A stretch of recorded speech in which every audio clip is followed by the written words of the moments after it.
Class 12th integral 7th chapter, उसमें भी miscellaneous का क्वेश्चन, काफी इंपॉर्टेंट क्वेश्चन हो जाता है। ठीक है, मिसलेनियस के जो भी क्वेश्चन है वो सारे के सारे एग्जाम में कभी ना कभी अपीयर हुए हैं और हर साल कोई ना कोई क्वेश्चन आपको मिसलेनियस से जरूर मिलता है। उनमें से एक क्वेश्चन ये है और काफी इंपॉर्टेंट क्वेश्चन हो जाता है ये। अब इंपॉर्टेंट क्वेश्चन हो जाता है तो सॉल्व तो करना बनता है, ठीक है, लेकिन इसको बनाएंगे कैसे, सॉल्व कैसे करेंगे? सबसे पहले ऑब्जर्व करो बेटा, अगर आपको न्यूमरेटर में sign x plus cos x या साइन एक्स अकेला मिले या कॉस एक्स अकेला मिले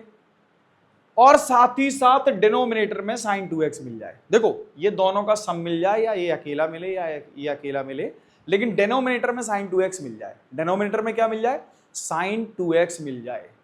तो ऐसी कंडीशन में साइन 2x से 1 को ऐड करते हैं और साथ ही साथ 1 को सब्ट्रैक्ट कर देते हैं। लेकिन हमें ऐड करना है कि सब्ट्रैक्ट करना, भाई दोनों काम तो एक साथ होते हैं, लेकिन साइन 2x के -1 साथ में रखें कि +1 रखें, तो ये मैं बता रहा हूं आपको, अगर ऊपर प्लस साइन है तो साइन 2x के साथ -1 रखें, और अगर ऊपर साइन x cos x के बीच में माइनस साइन आता है तो साइन 2x के साथ +1 रखें। क्यों रखें ये अगले स्टेप में आपको क्लियर हो जाएगा। देखो ध्यान से, ये 0 से π/2 हमारी इसकी लिमिट है, ये हो गया साइन x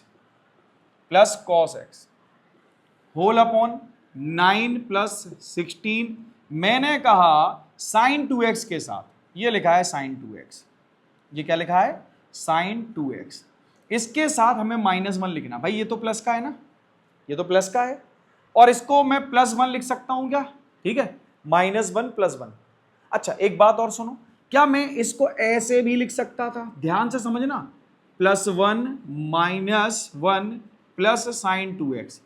ये भी लिखने का एक तरीका है, ठीक है, ये भी जनरली ऐसे ही लिखते हैं। अब इसके बाद क्या करेंगे, इसके बाद क्या करेंगे, I is equal to 0 to π/4 sine x plus cos x whole upon, बच्चों देखो ध्यान से, ये 9 प्लस ये 16, इसको एज इट इज रहने दीजिए अभी, ठीक है, एज इट इज रहने दीजिए, आपको करना क्या है यहां समझना है, ये +1 है इसको ऐसे ही रहने दो, इससे माइनस कॉमन ले लेते हैं, तो माइनस जैसे ही कॉमन लेंगे तो क्या मिलेगा हमको, ये हो जाएगा 1 minus sign 2x, 1 minus sign 2x। अब इसका क्या फायदा मिला भाई, इसका क्या फायदा मिला, इसका फायदा देखो आप, भाई कोई ना कोई हमें एडवांटेज मिलना चाहिए ना हर एक स्टेप का, तभी तो क्वेश्चन सॉल्व होगा, तभी तो वो आगे बढ़ेगा। ये साइन एक्स, ये कॉस एक्स भाई dx, साथ ही साथ ध्यान से ऑब्जर्व करो, ध्यान से ऑब्जर्व करो, मैं 9 क्या मैं 16 के अंदर मल्टीप्लाई करूं, ये 16 -16 और ये ब्रैकेट, भाई ध्यान से देखना, ये 16 1 के साथ भी करेगा और ब्रैकेट के साथ भी करेगा मल्टीप्लाई। अब ब्रैकेट के अंदर क्या लिखेंगे ये समझना है, भाई ब्रैकेट के अंदर जो आएगा बस वही आपका पूरा क्वेश्चन बदलेगा। देखो बच्चों, इस साइन 2x की जगह मैं लिख सकता हूं 2 sine x into cos x लिख सकता हूं, और इस 1 की जगह मैं लिख सकता हूं sine square x plus cos square x, ये बात समझ में आ गई होगी। अब ऑब्जर्व करो, क्या ये a square plus b square minus 2ab, मतलब sine square plus cos square minus 2 sine into cos x, इसका मतलब sine x minus cos x का होल स्क्वायर हो गया। भाई क्या मैं इसको I is equal to sine x plus cos x whole upon, देखो ये 9 प्लस 16 कितना होता है 25 plus sorry -16 sine x minus cos x का होल स्क्वायर लिख सकता हूं क्या, बिल्कुल लिख सकता हूं, इससे कोई फर्क नहीं पड़ने वाला। अच्छा लेकिन एक बात ऑब्जर्व करो, sign x minus cos x का डेरिवेटिव क्या है, ऊपर मिल रहा है क्या, तो मैं क्या sign x minus cos x को t कंसीडर कर सकता हूं, लेट, इसका डेरिवेटिव क्या होता है कॉस एक्स, ठीक है, और इसका डेरिवेटिव क्या होता है माइनस साइन एक्स, तो ये प्लस हो जाएगा, एंड dx इक्वल dt। तो भैया ये क्वेश्चन जो है कुछ ऐसे हो गया, ये 0 से π/, इसका 4 लिमिट था, ठीक है, अब ये क्वेश्चन जो है कुछ ऐसे हो गया, ध्यान से सुनना बच्चों, ध्यान से सुनना, sign x plus cos x dx क्या है dt, तो ये तो हो गया dt, और ये देखो ये 25, क्या इसको मैं 5 स्क्वायर लिख सकता हूं, माइनस, अब इसको देखो ये क्या लिखा है, ये तो t है ना, ये तो t है ना, तो t स्क्वायर, और ये 4 स्क्वायर, तो क्या मैं इसको 4t यानी कि 4t होल स्क्वायर नहीं लिख सकता, 4t होल स्क्वायर नहीं लिख सकता? बात आ रही समझ में, आ रही ना, इजी है, ठीक। अब यहां पर एक चीज जो है वो बदलेगी, वो है लिमिट। लिमिट कैसे बदलती है, ध्यान से सुनो बच्चों। जब यहां x की वैल्यू 0 थी तो भाई यहां पर हम x की वैल्यू 0 रखेंगे, x इक्वल 0, तो ध्यान से सुनो, साइन 0 क्या होता है 0, माइनस कॉस 0 क्या होता है 1, सो t इक्वल क्या आ जाएगा -1,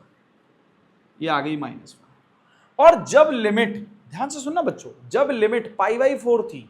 जब limit x is equal to π/4 थी, तो π/4 साइन π/4 0, सॉरी 1/√2, एंड कॉस π/4 भी 1/√2, सेम वैल्यू, और same value minus same value क्या होता है 0, सो t इज इक्वल टू 0, सो इसकी अपर लिमिट क्या हो जाएगी 0। मतलब x की जो वैल्यू होगी ना, वो लिमिट की लिमिट जो है ना वो x के प्लेस में रखेंगे और हमें t की वैल्यू मिलेगी। लोअर लिमिट रखेंगे एक बार अपर लिमिट रखेंगे, ठीक है। अब इसके बाद क्या होने वाला है बच्चों, अब इसके बाद इंटीग्रेट होगा, इसके बाद इंटीग्रेट होगा, आराम से इंटीग्रेट हो जाएगा ये। अब इंटीग्रेशन कैसे होगा, ध्यान से सुनो, dt upon a square minus 4t square, dt upon a square minus 4t square, या a square minus x square. अब इसकी आइडेंटिटी क्या होती है, a square minus x square, इसकी आइडेंटिटी होती है 1/2a, 1/2a, a कौन भाई 5, a कौन 5, लॉग। अब ध्यान से सुनो बच्चों, 5 माइनस या 5 plus 4t whole upon 5 minus 4t, ये बात आ गई होगी समझ में, ये बात आपको समझ में आ गई होगी, ठीक है। साथ ही साथ क्या होगा, मॉडुलस। साथ ही बच्चों, साथ ही इसमें इस जो t दिख रहा है t, इसका कोफिशिएंट भी तो आएगा, इसका कोफिशिएंट भी तो मल्टीप्लाई करेगा, कोफिशिएंट भी मल्टीप्लाई कर गया। अब क्या करेंगे बच्चों, अब इसकी लिमिट अप्लाई करेंगे, लोअर लिमिट और अपर लिमिट। तो लिमिट कैसे लगेगी बच्चों, यहां लिमिट लगेगी 1 अपॉन, ये कितना हो जाएगा 4 2 जा 8, 8 5 जा 40, ठीक है। अब देखो बच्चों, लिमिट लगाऊंगा मैं, लिमिट कैसे लगाऊंगा, ऑब्जर्व करना, ये है लॉग, भाई 0 रखेंगे तो t क्या हो जाएगा 0, ये दोनों क्या हो जाएंगे 0, तो ये 5/5 माइनस, अब लोअर लिमिट लगाऊंगा, अब लोअर लिमिट कैसे लगी, ध्यान से सुनो, ये -1 t की जगह रखूंगा तो ये माइनस का 4 होगा ना, माइनस का 4। अब ये -4 प्लस 5 कितना होता है 1, -4 और 5 प्लस 5 कितना होता है 1। साथ ही साथ ये -1 इसको क्या करेगा +4, तो ये कितना हो जाएगा 9, ये कितना हो जाएगा 9। So i is equal to 1/4t। देखो बच्चों, ये है log 1 और log 1 की वैल्यू होती है 0, log 1 की वैल्यू क्या होती है 0, और ये है हमारा log 1/9, ठीक है 1/9, लेकिन साथ में क्या है माइनस, तो माइनस आ जाएगा। सो i इज इक्वल टू क्या मिलेगा -1/4t log 1/9। अब चाहें, अगर हम चाहें तो ये 9 ऊपर ले जाएं और ये माइनस खत्म कर सकते हैं, क्यों, ये माइनस पावर 1 के जाएगा, इन्वर्स कर देगा इसका, तो ये आंसर ऐसे भी हो सकता है, ये आंसर ऐसे भी हो सकता है 1/4t log 9, ठीक है log 9। और भी आंसर आ सकता है इसका बच्चों, यहाँ पर ये log 3 भी हो सकता है और ये 20 भी हो सकता है, ठीक है 1/20 log 3 भी हो सकता है, क्योंकि 3 पावर 2 लिखा है, 2 का जाके मल्टीप्लाई होगा, तो ऐसे भी इसको सॉल्व किया जा सकता है। इसके 2 या 3 आंसर हो सकते हैं, इसमें कोई घबराने वाली बात नहीं है। अगर बच्चों क्वेश्चन आपको समझ में आया है तो वीडियो को लाइक करें, चैनल को सब्सक्राइब करें, साथ ही साथ बेल आइकन को दबाना बिल्कुल ना भूलें, ताकि आपको डेली ऐसे क्वेश्चन मिलते रहे। Thank you.